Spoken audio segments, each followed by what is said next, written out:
Então a gente vai começar com a Alessandra Maqueda, é assessora parlamentar, tradutora de Libras, participa de uma série de movimentos civis de defesa de grupos LGBTs, ela vai esclarecer quais são e tem uma contribuição enorme para dar pra gente, por favor. Podem aplaudir.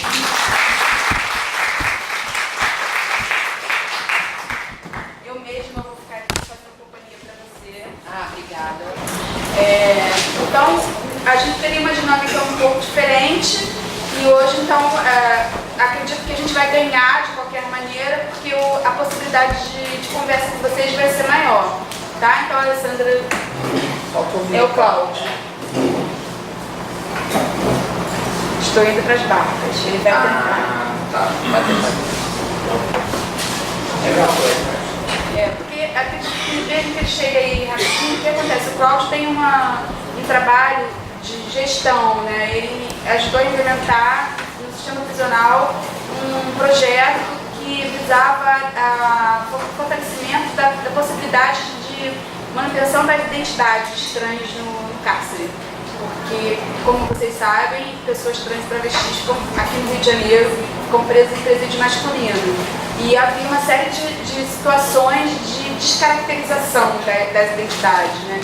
Uma coisa que chocou bastante foi a prisão da travesti Verônica Polina, um tempo atrás, que quando foi presa, independente da circunstância criminal que a levou à prisão, o que aconteceu foi uma situação de tortura visível, as abertas da polícia, e ela foi descaracterizada, cabelo cortado, foi torturada, o corpo nu foi exposto publicamente, isso apareceu em todas as redes sociais. Isso foi em São Paulo. Você se lembra? Sim, claro. Em São Paulo. Depois a prisão dela foi cercada de uma série de polêmicas e, enfim, é uma discussão muito importante, essa é uma discussão que me interessa desde que eu trabalhei como professora em escolas localizadas em presídio.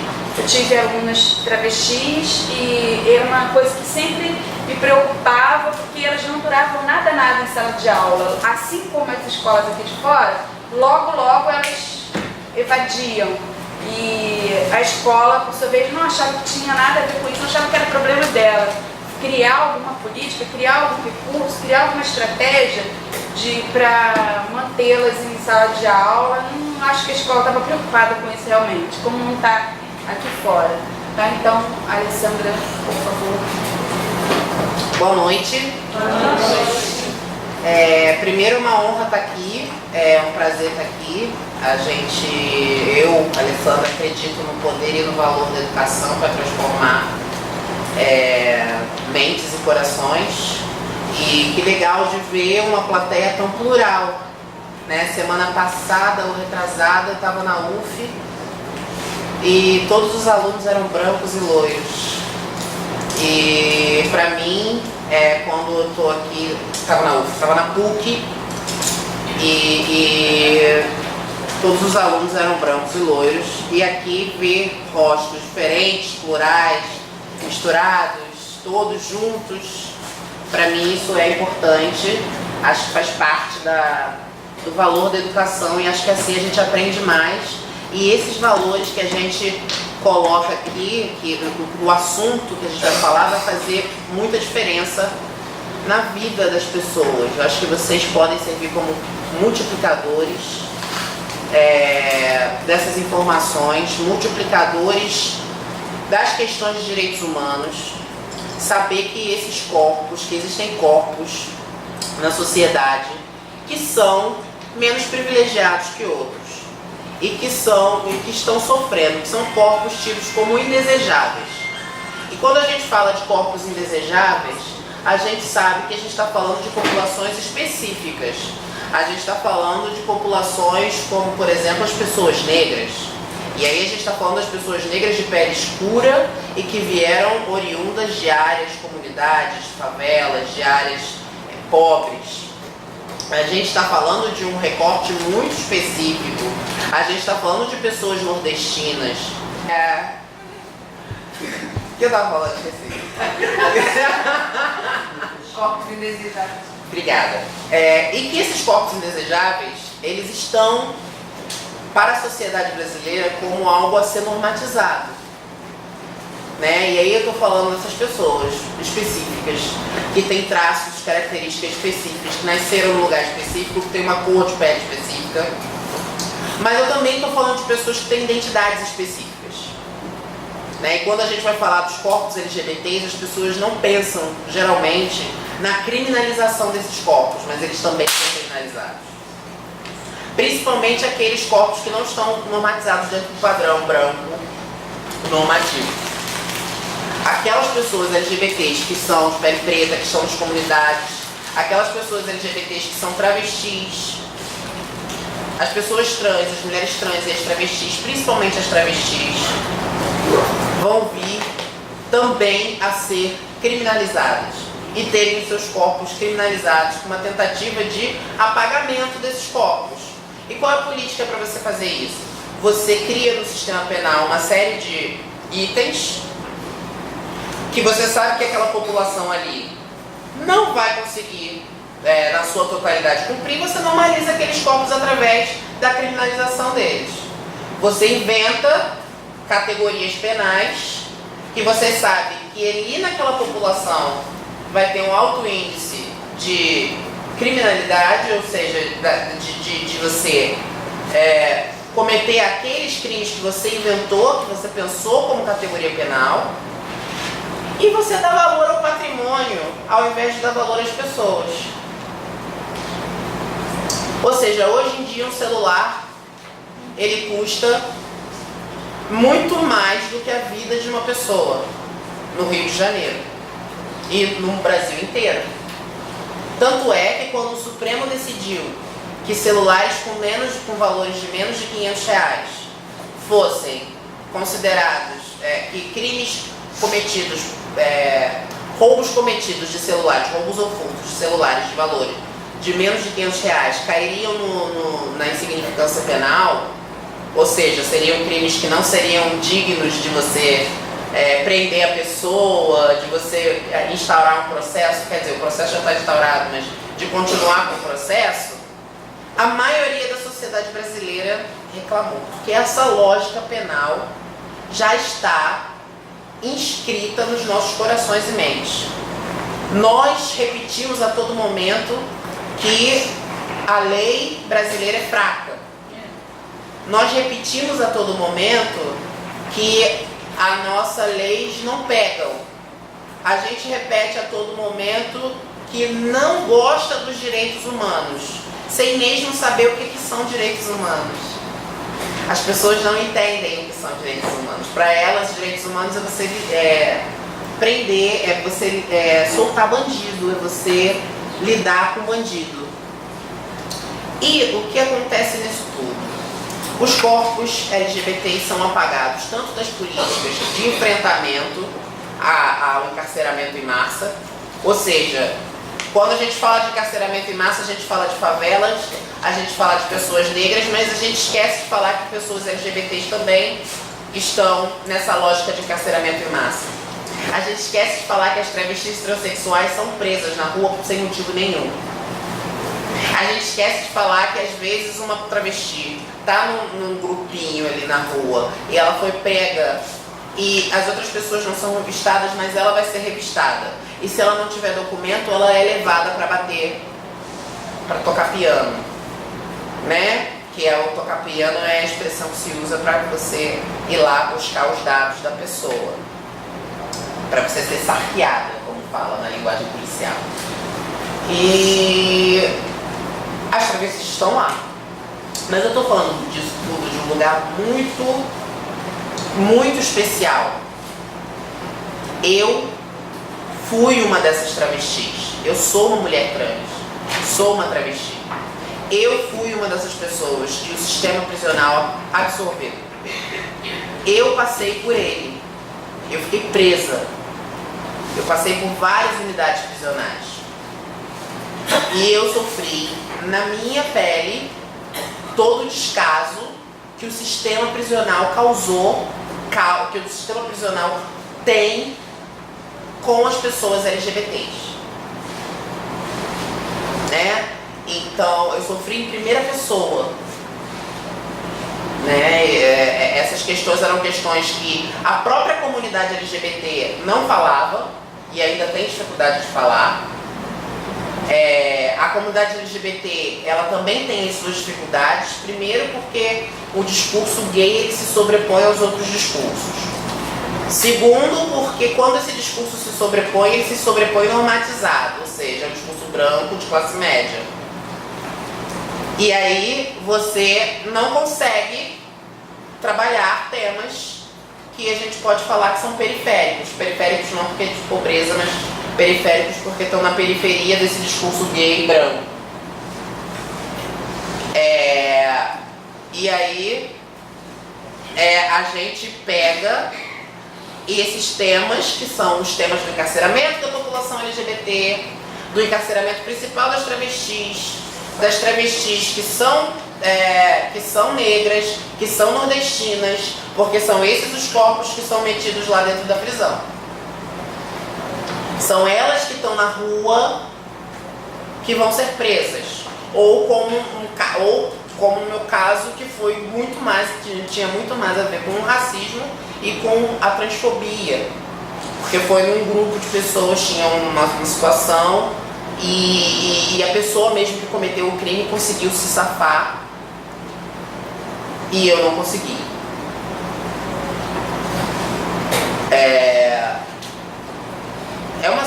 Foi uma situação péssima, porque a partir do momento que você entra no sistema você não tem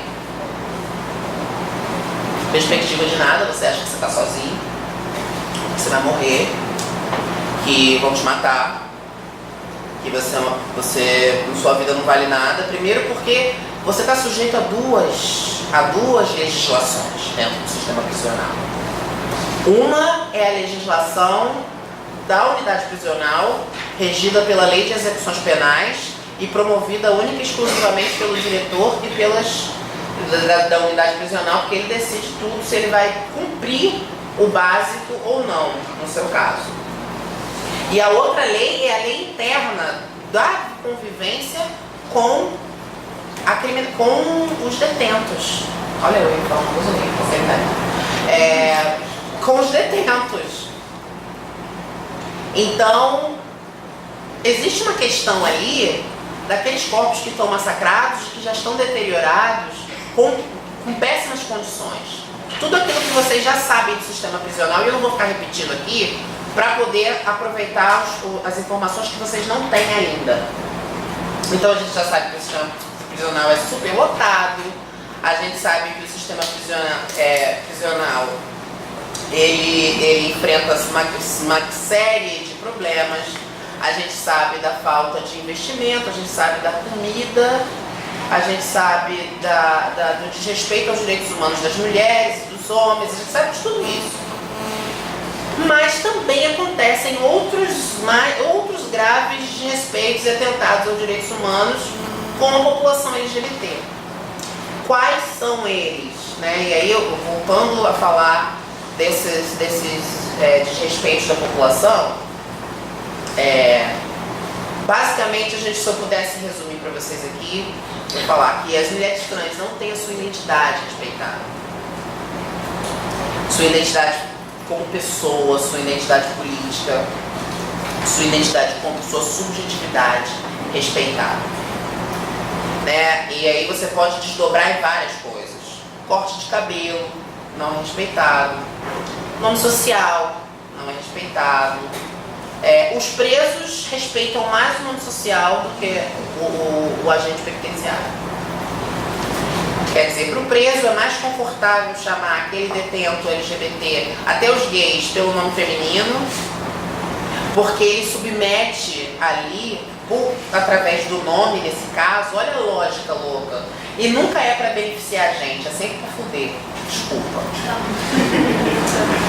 No caso dos presos, chamar a gente pelo nome feminino nos submete a uma lógica de mulher, portanto estaríamos sujeitas à regra machista do ambiente.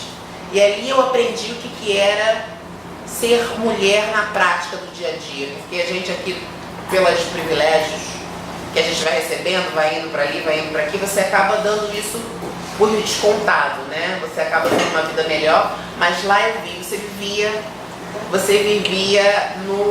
numa lógica medieval. A lógica era medieval. Você só podia comer quando o outro comia. Você está sempre na última da fila. Seus objetos pessoais você não podia dividir com ninguém, porque você era separado, seu kit. Isso pelo preconceito que vem lá do tempo do HIV e AIDS, onde muitas pessoas que contraíam HIV, quando elas manifestavam a AIDS, elas acabavam tendo pneumonia e tuberculose, que eram doenças oportunistas, mas que eram transmissíveis. E por conta dessa história da década de 80, as pessoas gays e trans nos presídios, eu não sei dos femininos, mas nos masculinos, têm o kit separado, ou seja, seus copos, suas canecas, seus talheres são todos separados. Se eu quisesse fumar o meu cigarro e algum preso quisesse fumar o meu cigarro comigo, eu tinha que dar para ele o meu cigarro, ele fumar o cigarro e passar para mim o resto. Então essa é a lógica de você viver num lugar como esse. Então você estava sujeito a duas normas. Uma que era a norma do Estado e a outra que era a regra dos presos. E nós ali, as pessoas LGBTs todas estão ali nessa situação. Visita íntima. Não existe a possibilidade de você pensar em aventar a visitação íntima para pessoas LGBTs dentro do sistema prisional, nos moldes como está hoje. Porque a lei dos presos não permite, ou seja, embora a gente tenha uma portaria que desde 2011 garante os direitos de visita íntima para pessoas LGBTs, no caso da lei de 2011, também apagando as travestis, porque era uma lei que só falava de visitas homoafetivas, não falava de pessoas travestis e pessoas trans. Então a gente tinha essa questão da visitação íntima, que ela não consegue ser efetiva, porque os presos ali vão dizer para aquela pessoa e ela não receba visitas, porque eles não querem ter que dividir o parlamento, que é o cômodo da unidade prisional onde acontecem as visitas, chama-se parlamento. Eles não vão permitir que o parlamento seja utilizado por um casal homoafetivo, o mesmo parlamento que eles usam. Então, eles não vão conseguir usar, embora seja um direito adquirido, garantido, ele não está garantido, quer dizer, ele é um direito adquirido, mas ele não está garantido na prática, porque na prática a gente não consegue garantir que esses casais tenham a liberdade de poderem se encontrar, porque o que está dentro da prisão já fala, não, pelo amor de Deus, senão vão me matar. Então, assim, existe uma série de questões onde os direitos das pessoas LGBTs não são explicados dentro do sistema prisional. A partir de 2011 foi feita essa lei que garantia os mesmos benefícios que os casais heteronormativos tinham de visitação íntima.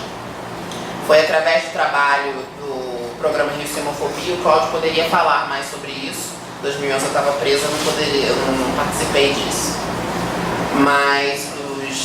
Mas a partir daí iniciou-se uma luta dentro do sistema prisional para que as pessoas LGBTs pudessem ter um pouco mais de liberdade. Alguns diretores de presídios nesse período fizeram algumas tentativas de unidades que tivessem celas separadas para pessoas trans. Pessoas LGBTs em geral. Porque na prisão é muito difícil você diferenciar essa coisa do gay e da trans. Porque como o gay também acaba vestindo roupa de mulher e acaba sendo chamado pelo nome feminino e acaba ficando uma coisa muito mista. E a gente tinha essa questão. Bom, eu esqueci agora. Alguém lembra? As celas, das celas separadas. Ah, tá. Foi tentado fazer essa. Obrigada. tentaram-se fazer essa experiência em algumas celas, mas é uma experiência que não deu certo e que não foi à frente em muitas unidades. E o Evaristo de Moraes sempre foi a unidade que, aqui no Rio de Janeiro, o presídio Evaristo de Moraes, presídio que fica na Mangueira, ali em São Cristóvão, chamado de Galpão da Quinta. É o presídio mais emblemático nesse sentido, porque ele é o presídio que concentra a maioria das pessoas LGBTs do sistema prisional. A partir desse momento foi começado a fazer alguns trabalhos de sensibilização com esse presídio para que a população trans dali tivesse algum tratamento diferenciado para que eles pudessem gozar os mesmos direitos que os outros presos gozam. Porque o que é equidade? É isso, né? Você trata diferente os diferentes para que eles possam gozar os mesmos direitos, para que eles possam ter igualdade de direitos. E sabemos que para as pessoas trans, para que elas gozem plenamente seus direitos, elas precisam as LGBTs, elas precisam de cuidados especiais, garantias especiais. Nesse sentido a gente começou a trabalhar. Depois que eu tive essa experiência, eu continuei lutando para que eu pudesse primeiro me livrar, porque depois que você passa pelo presídio, você ainda tem uma outra luta na justiça, até você cancelar, até que a sua pena seja extinta, efetivamente. Você ainda fica louco depois, atrás disso.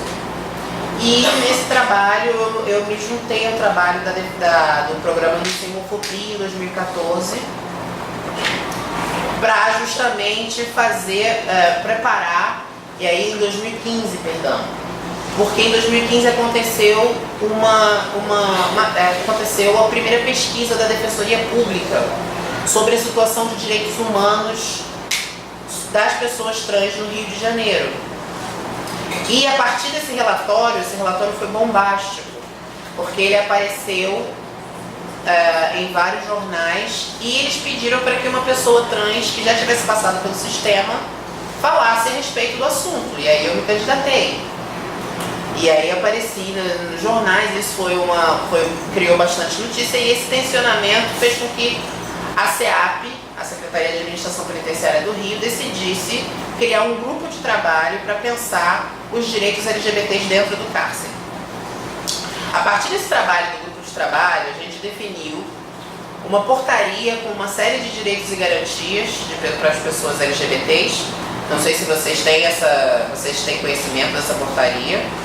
Vou escrever aqui para vocês. É um documento bem interessante, que vocês podem pesquisar depois. Porque tem que ser nesse aqui, né? Tá.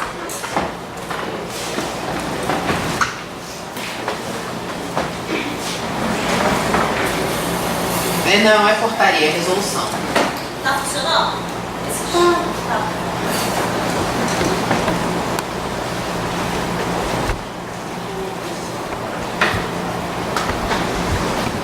558, de 29 de março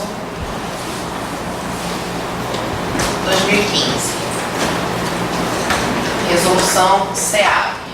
Se você botar assim no Google, já aparece logo. Já aparece. Vou botar aqui as outras. Então a gente criou, esse grupo de trabalho criou 2 produtos. Um produto foi essa resolução aqui, que ela na prática garantiria, né, é bom usar o tempo verbal correto, ela na prática garantiria o pleno gozo dos direitos, de alguns dos direitos básicos que as pessoas LGBTs têm, como por exemplo ser respeitada, mínimo, né? Por exemplo, fazer com que o agente penitenciário chame essa pessoa pelo nome social, por exemplo, se ela é uma travesti. Fazer com que essa pessoa tenha o direito de não ter o seu cabelo cortado. Meu cabelo era cortado sistematicamente todos os meses. Fazer com que elas sejam respeitadas, principalmente na hora que elas vão ser transportadas. Porque a gente sabe muito bem das violências que os agentes do Serviço de Operações Especiais, que é o SOI, cometem contra os presos. Eles são de uma violência brutal. E essa violência, ela se repete com as pessoas trans. são xingamentos, são uma série de violações de direitos, né, que vão descaracterizando, como a professora bem falou, as pessoas. E aí nessa portaria, nessa resolução aqui, a gente fala sobre o direito ao nome social, a gente fala sobre o direito ao respeito, aos itens que a pessoa seja tratada de acordo com o gênero dela, ou seja, se existe um uniforme feminino, as trans precisam receber o uniforme feminino. E elas precisam ter direito de usar o uniforme feminino. Se pode entrar brinco na cadeia de mulheres, as trans também têm que receber brinco na sua unidade. Né? Se elas querem estar num espaço separado, elas têm que ter o direito de estarem no espaço separado. Para além disso, essa resolução também ela vai regulamentar as visitas íntimas, ela vai falar do direito previdenciário, ela vai falar dos direitos aos benefícios, né, que a família do preso tem, que aquela família LGBT também vai ter. Enfim, ela tenta regular todos os aspectos que a gente conseguiu compreender naquela época que eram necessários da vida da pessoa LGBT para que o tratamento ela seja igualitário, ou seja, por exemplo, definir o que é um delito, né? Ou seja, uma pessoa trans, uma pessoa LGBT dentro da prisão está sendo punida porque ela cometeu um delito como todo mundo, ou ela está sendo punida por ela ser LGBT ou trans? Ela está sendo punida porque o agente penitenciário não gosta dela, né? As pessoas trans, principalmente, que existem muitos relatos de que elas estão ali praticando alguns crimes dentro da prisão, ou seja, transportando celulares e drogas de um lugar para o outro. Elas são alvo preferencial porque realmente acontece, as trans estão ali, elas, né, como as mulheres, a maioria como o mesmo perfil da população de mulheres cis, tá? Depois eu vou explicar isso para vocês. Cis e trans. Tá acabando, viu? Tá acabando. E que essas pessoas, que essas mulheres. Acabou. Que essas mulheres trans e cis, que essas mulheres trans é o mesmo perfil, não tem família, a família não vem visitar. Que um homem na prisão, ele tem a família, ele tem a esposa, vem visitar, trazer as coisas, a esposa trabalha para ele, traz as coisas para ele. Então o presídio masculino é bem diferente do presídio feminino. O presídio feminino, a mulher geralmente ela está sozinha, ela cometeu um crime, ela é criminalizada duplamente, porque ela também é criminalizada pela família, ela é abandonada pela família, porque ela é uma mulher que cometeu um crime, ela é uma criminosa, ela é uma vagabunda, então geralmente ela é abandonada pela família. E o que acontece com as pessoas trans é a mesma coisa. Então geralmente a pessoa trans está dentro do presídio, ela não tem acesso a visitas familiares, acesso a bens econômicos, a dinheiro que entra para poder facilitar a vida dela, porque a comida do presídio, muitas vezes, 70%, 80%, 90% dos casos, é podre. E como é que ela come uma comida melhor? Como é que ela compra um cigarro? Como é que ela tem uma vida básica ali se ela não trabalha, se ela não tem visita, né? Se ela não tem os itens básicos? Ela vai procurar coisas e aí ela vai trocar favores sexuais, ela vai trabalhar lavando roupa, passando roupa, mas o que dá dinheiro mesmo são as outras atividades extracurriculares, digamos assim, né? E ali essas pessoas são acusadas às vezes de cometer esses crimes e os policiais abusam, né? Relatos de mangueira com água no ânus da pessoa, né? Comer sabão, e vários outros tipos de abusos, além do próprio terror psicológico de você estar numa situação dessa, imaginando uma sala fechada com vários oficiais tentando fazer com que você tire do seu corpo aquilo que você está carregando ou não, né? Então, assim, essa portaria, ela tentava fazer essa proteção de direitos, mas a gente não pensou só numa portaria, só numa resolução. A gente pensou em várias resoluções. A gente pensou também em criar um grupo de apoio um grupo de trabalho que fosse permanente e que fosse acompanhar a implementação dessas ações, fazer o treinamento dos agentes penitenciários para lidar com a população trans, LGBT, gay, trans e de lésbicas também, de homens trans, fazer um trabalho de monitoramento daqueles casos mais urgentes, né, de auxílio, uma rede para auxiliar os casos mais urgentes e lidar com o problema do próprio sistema, da própria SEAP, porque você também tem que pensar na questão técnica, cartão de visita, visitação no preso, vai ter o nome social da pessoa, e se a pessoa for trans que estiver visitando um preso, a gente vai também criar o campo de nome social, como é que a gente lida com isso? Como é que a gente lida com um desdobramento na classificação, coloca o que? É trans, é travesti? O que a gente... Todas essas questões práticas, na parte de medicamento, será que a SEAP tem hormônio sobrando, que tem como colocar para as mulheres trans? A gente tem como fazer uma dispensação de medicação, criar um protocolo de saúde para pessoas trans?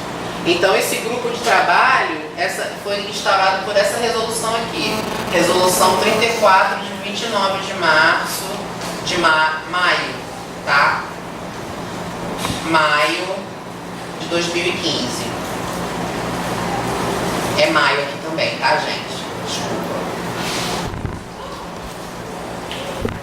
E aí vocês podem procurar. E aí esse número aí aqui eu fui nomeada como uma das pessoas desse grupo de trabalho permanente, que só tinha 2 anos para depois ele ser renovado. Só que a crise do Estado do Rio de Janeiro fez com que todas as políticas públicas, aquelas que não dependiam de dinheiro e aquelas que dependiam também, se desmobilizassem. Porque quem forçava a SEAP nessa mão era muito em grande parte um programa de homofobia. Por isso que é o Cláudio que está vindo falar sobre isso e não alguém da SEAP. Porque o grupo de trabalho só existia enquanto a sociedade civil existia. E só existia a sociedade civil porque a gente conseguia, através do risco de homofobia, entrar na SEAP, que é um ambiente extremamente hostil e machista, e quem trabalha com a questão do sistema prisional, minimamente, quem estuda esse tema, sabe como é difícil se relacionar com esse órgão. Então, o sistema prisional, ele é altamente tóxico para essas pessoas LGBTs. A partir do momento que o grupo de trabalho ele chegou a funcionar, não falei, né? O grupo de trabalho chegou a funcionar, a gente chegou a fazer alguns treinamentos, a gente funcionou por volta de 1 mês, 6 meses, 1 ano. A gente chegou a fazer alguns treinamentos, começamos a fazer alguns planejamentos no sentido de pensar hormonioterapia para pessoas trans dentro do presídio, melhorar os serviços de saúde existentes. A gente fez treinamentos com os agentes penitenciários dos 2 presídios, feminino e masculino, com maior concentração do público LGBT, fez um treinamento só em cada. E a gente conseguiu cuidar de alguns casos urgentes de violação de direitos humanos e às vezes até mesmo de casos de pessoas trans e LGBTs que estavam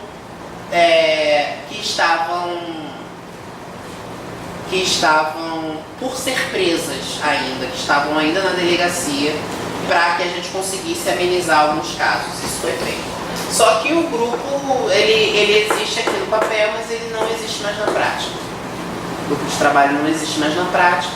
É uma situação muito delicada, muito enervante. A gente sabe muito bem da dificuldade da nossa população. E se a gente não tem ninguém lá fazendo, a gente tem que fazer barulho aqui fora. Já que não tem ninguém lá, a gente tem que fazer barulho aqui fora. E é isso que a gente tenta fazer quando a gente vem falar com vocês aqui sobre esses temas. Não é fácil para mim falar da minha experiência, é doloroso saber de tudo que eu passei, porque uma coisa é você falar bonitinho, tecnicamente, de grupo de trabalho, portaria e tudo isso, e outra coisa é você ter que revisitar todos os momentos que você passou. Então imagina, eu, uma pessoa que era falava vários idiomas, que não sei o que, me encontrar dentro de um serviço, dentro de um presídio, e pensando que eu ia morrer. Pensei que eu ia morrer. Passou até passar os primeiros 3 meses, com todas aquelas regras, ainda mais eu, contestadora, entendeu? Não podia mandar ninguém se fuder, ninguém tomar no cu, porque era homem, olha, eu sou homem. Quer dizer, você me perturbou o dia inteiro e eu não posso mandar você tomar no cu porque você é homem. Então veja só. E aí, se eu mandasse, eu ia apanhar muito. Era até a morte, o negócio é brabo. E aí você diz, não tem estupro. Mas e o chefe da cela que quer te comer à força e se você contar pra alguém ele pode inventar alguma coisa pra você? E não é estupro, você gritar ali, ele tá fugido, mas prova. Cadê a prova contra o mais forte? Funciona igual aqui, né? No nosso Brasil, né? Cadê a prova contra o mais forte? Se você conseguir pegar ele e for mais esperta do que ele, você consegue. Agora você tem que conseguir pegar ele e pegar os outros amigos dele de bom humor. Uma coisa assim que não dá pra recusar.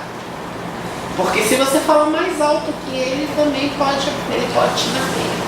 Então quer dizer, você vivia ali a todo momento desesperada, você vivia ali a todo momento o desespero e o abandono mesmo, o abandono de você não ter visita, de você ser proibido de ter visita porque teve uma batida e descobriram um túnel que estavam cavando e aí você é prejudicado e ninguém mais tem visita, né? Durante um mês por causa disso. Então, a suspeita de que você é uma daquelas que carrega drogas para dentro do presídio. Então, a humilhação que você tem que passar na revista diferenciada dos outros homens. Ao mesmo tempo que você tem que ficar nua na frente dos outros homens. Você nua na frente dos outros homens com um corpo que é diferente, porque o seu corpo é um corpo que parece o corpo de uma mulher cis, mas tem um pênis. Então, como é que você lida com todas essas incongruências? Banho de sol. Como é que vai fazer com uma travesti no banho de sol? Porque ao mesmo tempo que o Estado brasileiro é muito ruim, ele nega, ele não quer reconhecer, e as pessoas também não querem reconhecer a identidade de gênero das pessoas trans, eles não sabem como lidar. Porque ao mesmo tempo fala assim, você é homem, mas se eu tirar minha roupa agora aqui e ficar só de short e sem blusa? O homem faz isso. No banho de sol tinha que tirar a blusa. No banho de sol tinha que tirar a blusa. O homem faz isso. Então, como é que é isso? Como é que essa história de que é homem para a sociedade? Não? É o papel que basta. É o que está no documento que consta. Nasceu ali, tem cromossomo XX, é o que consta. E a gente sabe que na vida social, na prática, ninguém está falando com XX. Ninguém fala, ninguém está olhando para ver se eu tenho um pinto ou tenho uma vagina, né, atrás de você. Tem gente até que olha, mas ninguém está falando, ninguém fala sobre isso. Mas não, é porque as pessoas querem negar os direitos das pessoas trans de serem quem elas são. E aí uma coisa que é bem interessante já começa por aqui. Eu fiquei tentada a falar algumas vezes aqui para vocês, porque é o modo como a maioria das pessoas entendem, mas as pessoas não têm, mas a maioria das pessoas não conhecem. Então assim, existe travesti, vou passar aqui, eu devia ter falado isso no começo, né? Pessoas trans, né? E aí tem homem e mulher.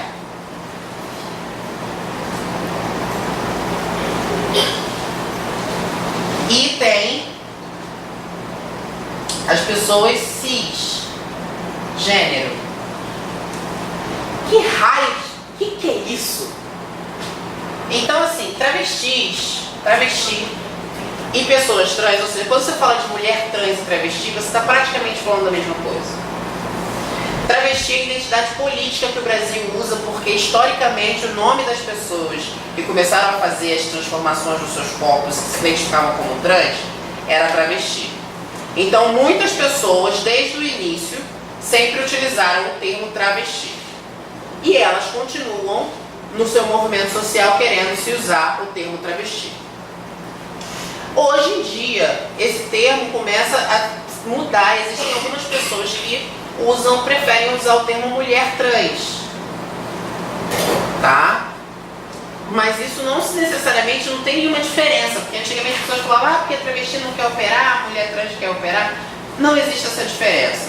A diferença está na maneira como a pessoa quer se identificar politicamente. Basta. E a pessoa cisgênero é toda pessoa que não é trans. Ou seja, quando eu falo assim, porque eu sou diferente de uma mulher cis, é porque eu não quero dizer, eu não sou mulher de verdade, eu não sou mulher, aí botar o dedo assim, eu não sou isso, eu não sou aquilo, para localizar. Assim como uma pessoa negra fala da branquitude, ou assim como uma pessoa negra fala do branco ou do não branco, a pessoa trans vai falar do cisgênero. Trans é tudo aquilo que é trans, e cisgênero é tudo aquilo que não é trans. Então, a maioria de vocês, tem pessoas trans na sala?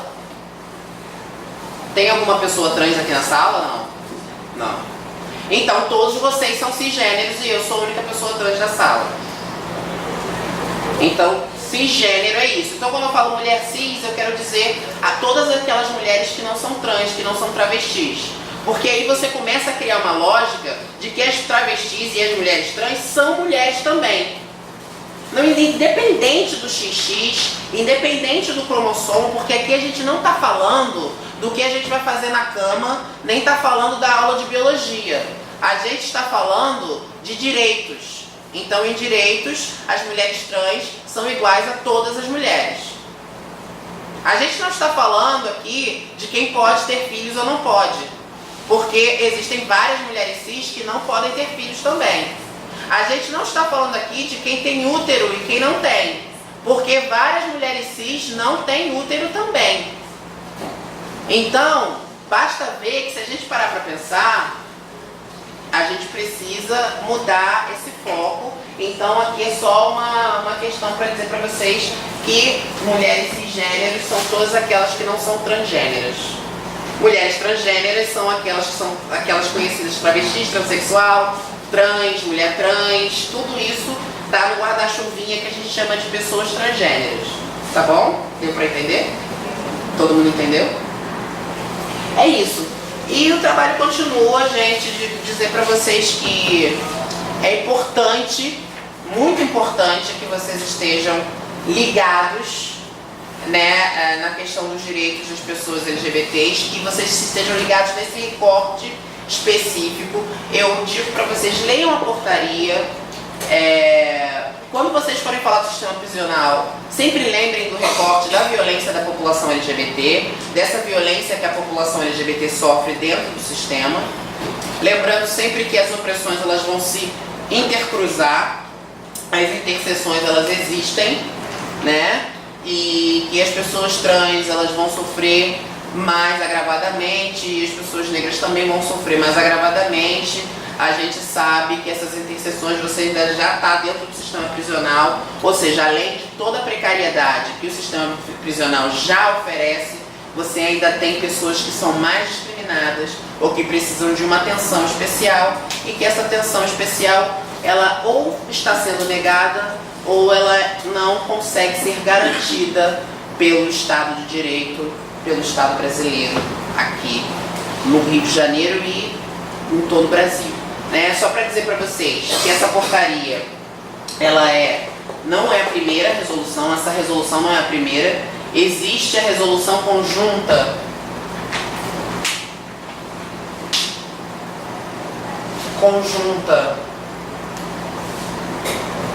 número 1 do CNCD e do outro órgão que eu esqueci, mas se você botar só resolução conjunta número 1, CNCD, LGBT, vocês vão achar no Google, tá? Eu não sei o nome do outro, que é o Conselho de Políticas Penitenciárias e o Conselho Nacional de Combate à Discriminação. Em 2014, eles fizeram a primeira resolução nacional que garantia praticamente todos os direitos da nossa resolução aqui do Rio. A única diferença é que aqui no Rio, na nossa lei, as pessoas travestis e transexuais, elas escolheriam para qual presídio que elas iriam, se elas iriam para o presídio feminino ou masculino. No caso das mulheres trans, elas poderiam escolher, mas isso não acontece na prática. Na prática, o que acontece é, transexual operada vai para o feminino, travesti fica no masculino. Essa é a prática, mas não é o que diz a portaria, a resolução, tá? E São Paulo também tem uma resolução, que eu não lembro o nome, mas se vocês colocarem lá resolução LGBT penitenciário São Paulo, vai aparecer o número da resolução também. Vocês vão ter todo o acesso. Eu acho que é isso. A gente conseguiu. Existem alguns trabalhos, algumas boas práticas, né, como aqui do Rio de Janeiro a gente teve durante algum tempo. A gente também tem algumas práticas lá em Porto Alegre. Vocês podem procurar alguns trabalhos de referência. Então, lá em Curitiba, no Rio Grande do Sul, Porto Alegre, existe um trabalho de referência muito legal. E em Sobradinho, no Ceará, também existe um trabalho de referência muito interessante, que é uma ala destacada para pessoas trans e travestis. Aqui no Rio de Janeiro, a população trans e travesti, quando perguntada se queria uma ala separada, disse que não. Porque para elas é muito mais interessante estar perto dos outros presos homens, por conta da questão da afetividade e por conta da questão econômica, porque ali você lava roupa, você faz alguma coisa, você consegue algum retorno financeiro. E elas separadas elas não conseguiriam. E como o Rio é organizado, tem facção, e não é igual o Ceará, por exemplo, que não tem uma organização como a cadeia daqui do Sudeste. E então lá era necessário, aqui não. Então essa questão de ala separada, ela precisa sempre ser observada com muita atenção. Eu acho que esse é o último assunto que eu queria, que é uma coisa que é um tema muito delicado para as pessoas LGBTs, porque é uma divisão entre deve-se separar alas, deve-se colocar essas pessoas em alas separadas ou não. Então, qual é o problema disso? O problema é que você precisa perguntar para a população carcerária. Porque a população carcerária é que vai te dizer se ela precisa estar numa ala separada ou não. Então, desde que seja da expressa vontade daquele grupo, você deve estar ligado, você deve estar respondendo à necessidade daquele grupo específico. Aqui no Rio de Janeiro, de acordo com duas pesquisas realizadas, uma pelo Mecanismo de Prevenção e Combate à Tortura e outra pela Defensoria do Rio de Janeiro, as pessoas trans elas se revelam como não dispostas a uma sala, a um departamento, a um espaço separado para elas e eles. E em outros lugares, por exemplo, no Nordeste, essa vontade já aparece, essa necessidade já aparece, né? E é isso. Eu acho que eu cobri todos os temas que a gente tinha para falar sobre questão LGBT e eu queria abrir para vocês agora, vocês podem falar, para perguntar.